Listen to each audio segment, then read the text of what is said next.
صنعتوں کے بند رہنے سے جہاں پیداوار میں کمی دیکھنے میں آئی ہے وہاں بے روزگاری میں بھی اضافہ ہوتا چلا جا رہا ہے۔ وہ کون سی ایسی پالیسیاں ہیں جنہیں اپنا کے حکومت بے روزگاری کی لعنت کو ختم کر سکتی ہے؟ میں سمجھتی ہوں ہمارے ملک میں ایگریکلچر سیکٹر میں بہت وسائل ہیں،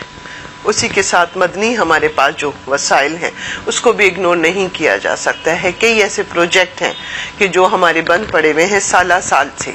ہم نے بڑی بدنصیبی سے کہنا پڑے گا کہ جب تھرکول کا ایک بہت بڑا پروجیکٹ تھا جس کے تحت ہم انرجی اور بہت سارے ہم مسائل کو سالو کر سکتے تھے، اور کئی ایسے باصلاحیت لوگ تھے پاکستانی جن کو یہاں پہ انوالو کیا جا سکتا تھا، گو کہ وہ ہمیں آؤٹ آف کنٹری سے وہ کمپیٹنٹ اور ٹیکنیکل پرسن لے کر آنا پڑتے، لیکن ایک ایسا پروجیکٹ شروع ہو جاتا ہے جس سے روزگار ملتا۔ ہمارے اسٹیل مل ہیں، ہمارا ریلوے ہے جس میں بہت ساری بڑی تعداد لوگوں کی آلریڈی موجود ہے، اور مزید آنے والے وقتوں میں ان کو اس سسٹم کو بہت ہی اچھے طریقے سے دیکھیں آپ دوسرے ممالک اس چیزوں کو بہت زیادہ اڈاپٹ کر رہے ہیں، تو اس سے لوگوں کے روزگار کے مسائل ختم ہو جاتے ہیں۔ پرائیویٹ سیکٹر میں میں یہی کہوں گی کہ زیادہ سے زیادہ ہمارے جو ایگریکلچر سیکٹر ہے، ہماری زمین سونا ہے، وہاں پہ ہمیں لوگوں کو راغب کرتے ہوئے اس طرف، پھر دوسرا ہمارا کلچر سائڈ پہ ہماری ان انڈسٹریز کو ہمیں فروغ دینا چاہیے جس انڈسٹری سے ہم اکنامیکل کنڈیشن بہتر کر سکتے ہیں۔ وہ ہماری چیزیں کلچر سے بھی ریلیٹڈ ہوتی ہیں، وہ چیزیں ہماری اپنی زمین کی پیداوار دیکھیں دوسرے ممالک میں بہت سارے ہمارے پاس چاروں موسم ہیں، چاروں موسم کے لحاظ سے پھل بھی ہے، ڈرائی فروٹ بھی ہے، ہمارے پاس ہر سبزیاں ہیں، ان سب چیزوں کو لیتے ہوئے ہم کراپ کی فصل کو بھی آگے لے جا سکتے ہیں۔ ویٹ ہمارے پاس بہت اچھا ہے، چاول ہمارے پاس بہت اچھا ہے، لیکن اس زمین کو زرخیز کرنے کے لیے مشینریز کی ضرورت ہے، ہمیں وہ ٹیکنیکل لوگوں کی ضرورت ہے، ان فارمرز کی ضرورت ہے، لیکن جب ان کو حقوق نہیں ملتے ہیں تو وہ مجبوراً بڑے شہروں کا رخ کرتے ہیں اور وہ زمینیں بنجر پڑ جاتی ہیں۔ دیکھیے، بے روزگاری کو روکنے کے لیے پہلی شرط یہ ہے کہ پاکستان کی معیشت تیزی سے اس طریقے سے ترقی کرے کہ وہ آپ اپنے وسائل پر انحصار کریں، باہر سے بہت زیادہ قرضے نہ لیں اور مہنگائی کو کنٹرول میں رکھیں۔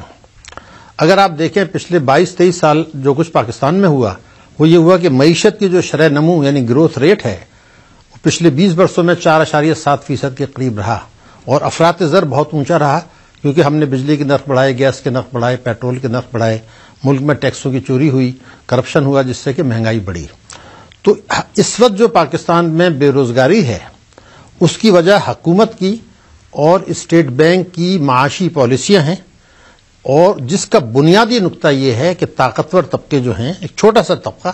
ان کو مراعات دی جائیں، کنسیشن دیے جائیں، ان کو ٹیکس کی چوری میں معافی دی جائے، ٹیکس چوری کرنے کی اجازت دی جائے، ان کے قرضے معاف کیے جائیں، اور اس کا بوجھ جو ہے وہ 18 کروڑ عوام پہ ڈال دیا جائے۔ تو جب تک آپ کی معیشت کی شرح نمو 7 سے 8% سالانہ کم سے کم 10 برسوں پر تک لگاتار ترقی نہیں کرے گی،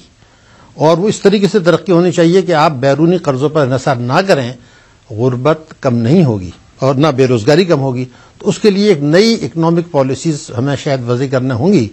لیکن یہ میں بتا دوں کہ پاکستان کے پاس الحمدللہ تمام اللہ تعالیٰ کے دیے ہوئے ایسے وسائل موجود ہیں، میٹیریل ریسورسز، جن کو دانش مندی سے استعمال کر کے ہم معیشت کی ترقی کو تیز کر کے بے روزگاری کی لعنت پر قابو پا سکتے ہیں۔ جی، پاکستان جیسا کہ اس کا تعلق ایک تھرڈ ورلڈ کنٹری سے ہے، اور جہاں 40% سے زیادہ لوگ انتہائی غربت کے معیار سے زندگی بسر کر رہے ہیں، اس کا گہرا تعلق جو ہے لوگوں کی حالت کا وہ بے روزگاری سے ہے، اور بے روزگاری کی سب سے بڑی وجہ جو ہے بدقسمتی سے ریاست کی وہ پالیسیز ہیں، خاص طور پر پرائیویٹائزیشن کی جو پالیسی رہی، ایکسٹریم نیشنلائزیشن کی پہلے پالیسی رہی اور پھر ایکسٹریم پرائیویٹائزیشن کی پالیسی رہی، کہ جس کے درمیان کوئی توازن نہیں ہے، کہ جس سے بے روزگاری کا جو جن ہے وہ بوتل سے باہر آ گیا ہے۔ جب 90s کے دوران بڑی پیمانے سے سرکاری اداروں کو لوگوں کو گولڈن ہینڈ شیک اور یہ دے کے نکالا گیا اور پرائیویٹائزیشن ہوئی تو لوگوں میں بے روزگاری کی شرح بھی بہت زیادہ بڑھی۔ دوسری بڑی وجہ یہ ہے کہ پاکستان کی طرف ہجرت کرنے والی جو لوگ ہیں وہ This time check is brought to you by supreme چائے صحت مند ہے، بروک بانڈ سپریم، تندرست رہیں مست رہیں۔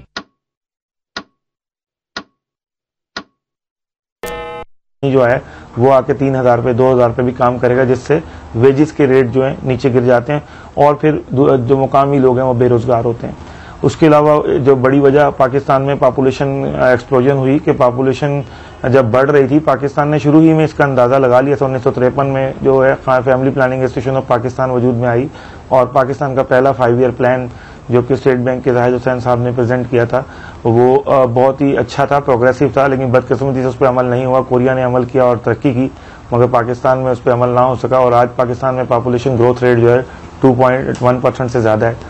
ہے، یعنی وہ تمام وسائل کو کھا جاتی ہے جہاں آپ لگتے ہیں۔ پلاننگ کمیشن کے سالانہ پلان برائے 2011-2012 کے مطابق ایسے منصوبے ترتیب دیے جا رہے ہیں جن کی مدد سے محنت کی بڑھتی ہوئی رسد کو قرض کے سانچے میں ڈال کے فاضل محنت کو ضائع ہونے سے بچایا جا سکے۔ گزشتہ 5 سالوں میں بے روزگاری سے نمٹنے کے لیے حکومت نے ایسے کون سے اقدامات کیے ہیں؟ نمبر 1 تو میں یہ کہوں گی کہ 2007 میں مائکرو فائنانس کے گورنمنٹ کی طرف سے 500 ملین میرے ہی ڈپارٹمنٹ سے مائکرو فائنانس کے لیے سرسو ایک ہے ان کو دیا گیا تھا، لیکن کوئی مانیٹرنگ کوئی آڈٹ نہیں ہو رہی تھی۔ میرا سب سے پہلا ایشو یہی تھا کہ میں ان کی آڈٹ کروں۔ آڈٹ اور مانیٹرنگ کے لیے جب میں نے ان کے اوپر زیادہ سختی رکھی تو انہوں نے کمبر شہداد کوٹ تک کے قبو سعید تک کے ایسے علاقوں میں مجھے خود وزٹ کرایا، اور میں ایک عوامی کارکن ہوں، اس کارکن کی حیثیت سے وہ سمجھتے تھے کہ شاید میں اس جگہ نہیں جاؤں گی۔ میں تھر عمر کوٹ سب ان کے ساتھ گئی ہوں، اور میں نے پوری ان کی آڈٹ کی۔ اس کے بعد اس کو مزید انکریز کرنے کے لیے اس لیے روک دیا کہ کچھ مجھے اس میں بہت زیادہ ایسے مسائل نظر آئے جس کے بعد اس کی ایک پوری پلاننگ کے ساتھ ہم دوبارہ لے کر آ رہے ہیں۔ نمبر 2 آپ نے کہا انکم سپورٹ کے تحت ہم ان کو بے گھر بنا رہے ہیں، ہم ان کو فقیر بنا رہے ہیں۔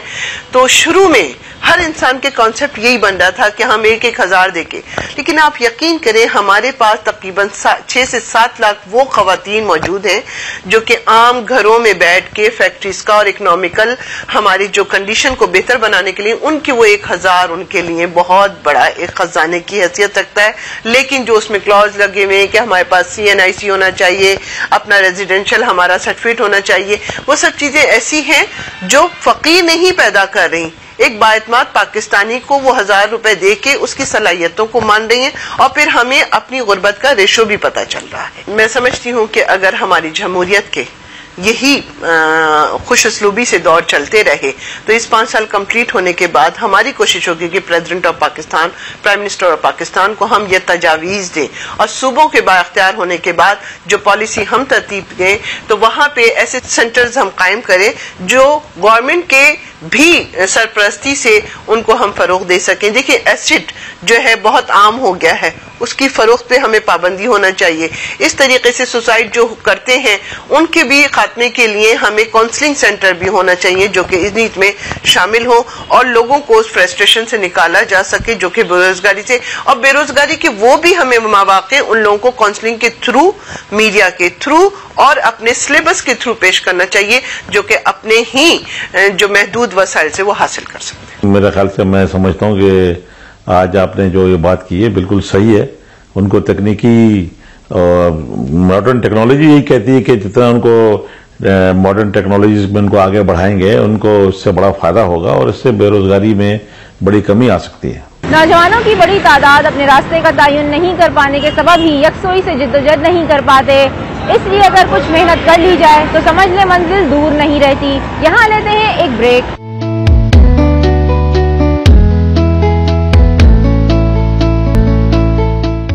نیشنل انٹرنشپ پروگرام، صدارتی روزگار اسکیم، قرض برائے خود اختیار روزگار کی مدد سے حکومت نے عوام کی بے روزگاری سے جنگ میں بھی کافی حد تک مدد کی ہے۔ مزدوروں کی اجرت 6,000 سے بڑھا کر 7,000 کر دیا گیا ہے۔ اسی حوالے سے عوام سے بھی جانتے ہیں کہ کس حد تک انہیں ان اقدامات سے ریلیف ملا ہے۔ معاشرے میں ایک تاثر موجود ہے کہ بے نظیر انکم سپورٹ کے پروگرام لوگوں کو بھکاری بنایا جا رہا ہے، کیا کہیں گی آپ؟ بے روزگاری کا جو خاتمے کی آپ نے بات کی ہے تو 5 سال کمپلیٹ ہو رہے ہیں، واقعی اکاؤنٹیبلٹی ہونا چاہیے۔ ہمیں پہلے 100 ڈیز کا ٹاسک دیا گیا، ہم نے 100 ڈیز میں اپنی وہ جو صلاحیتیں ہیں ان کو پورے بھرپور طریقے سے پالیسی ہر ڈپارٹمنٹ نے اپنی اچیومنٹ سامنے لے کر آئے، اور میں سمجھتی ہوں پریزیڈنٹ آف پاکستان بہت مطمئن۔ ہم نے ریکنسیلیشن کی جو پالیسی لے کر آئے وہ یہ کہ ہم متفق کر سکیں کہ